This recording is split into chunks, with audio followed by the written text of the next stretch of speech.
సమాజములో ధనికులు, మధ్యతరగతి వాళ్ళు, పేదవారు మనకు కనబడుతూ ఉంటారు.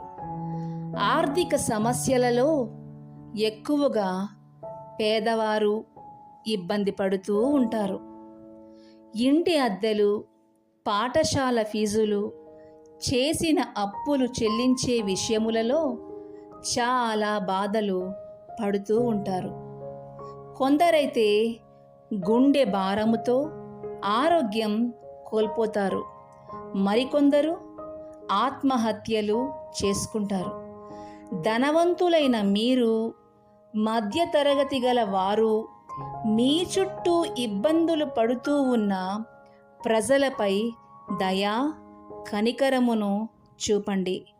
వారిని ఆదుకొనండి. అప్పుడు మీరు